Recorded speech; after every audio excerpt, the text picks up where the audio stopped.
Je peux savoir ce qu'on me reproche exactement? On a retrouvé ça dans vos affaires. Vous reconnaissez? Oui, et alors? On va avoir besoin de quelques explications. Par rapport à quoi? Alors, une souris verte qui courait dans l'herbe, vous l'avez vue où? Vous habitez à côté d'une centrale nucléaire? Ah non, mais je l'ai pas vue, c'est de la fiction. Ok, ça me rassure. De toute façon, comment vous feriez pour repérer une souris verte dans l'herbe? Mais peu importe, c'est juste pour la rime. Verte et herbe, ça rime pas, hein. Va falloir réviser ces rimes, monsieur.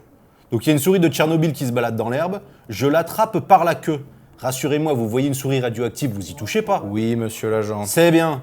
Je l'attrape par la queue, je la montre à ces messieurs. C'est qui ça? Je sais pas, c'est messieurs quoi, peu importe. Non, pas peu importe. Là, il y a grosse infraction à l'hygiène alimentaire. Donc c'est qui ce comité de mecs bizarres qui proposent des recettes à base de souris? Des recettes? Ces messieurs me disent, trempez-la dans l'huile, trempez-la dans l'eau. Les Philippe Etchebest des égouts, les mecs.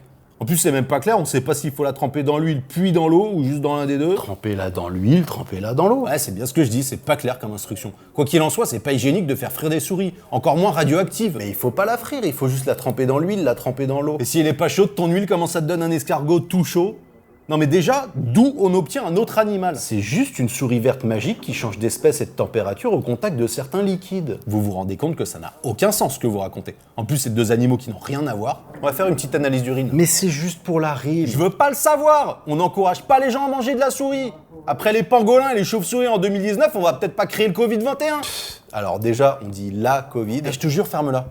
De toute façon, c'est la suite qui nous dérange le plus.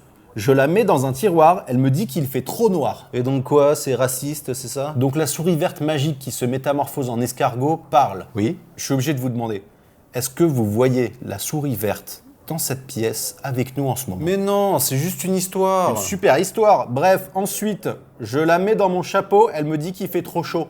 Y a rien qui vous dérange là? Quoi? Une souris dans un chapeau, des recettes de cuisine? Vous avez pas du tout l'impression de plagier Ratatouille? Alors dans Ratatouille, c'est un rat. Moi, c'est une souris. C'est pas Souris Tatouille le film que je sache. Fais le mariole. Continue comme ça, tu vas te prendre le procès du siècle par Disney, tu vas rien comprendre. Il rigole pas du tout avec ça. Hein. Bien monsieur, ce sera tout, je peux y aller? Non, non, ce sera pas tout. Il reste la dernière ligne, la pire. Ah bon? Je la mets dans mon tiroir, elle me dit qu'il fait trop noir. Je la mets dans mon chapeau, elle me dit qu'il fait trop chaud. Je la mets dans ma culotte, elle me fait 3 petites crottes. Bon. Je sais pas qui t'essaye de faire bander avec ton histoire, mais tu vas tout de suite me dénoncer ton réseau scatozoophile. Mais pas du tout, mais c'est pour les enfants. Mais t'es un grand malade, toi, tu vas prendre perpète. Eh Roger, tu me fous ça en garde à vue pendant 48 heures. Allez, on y va, mon petit monsieur, là. Non mais c'est pas du tout ce que vous croyez. Gros dégueulasse. Envoyez-moi le suivant. Mais qu'est-ce que j'ai fait? Vous avez un sacré culot, vous, de provoquer la couronne. Provoquer la couronne? Apparemment, vous vous vantez partout en ville d'avoir posé 7 lapins d'affilée à l'empereur, sa femme et le petit prince.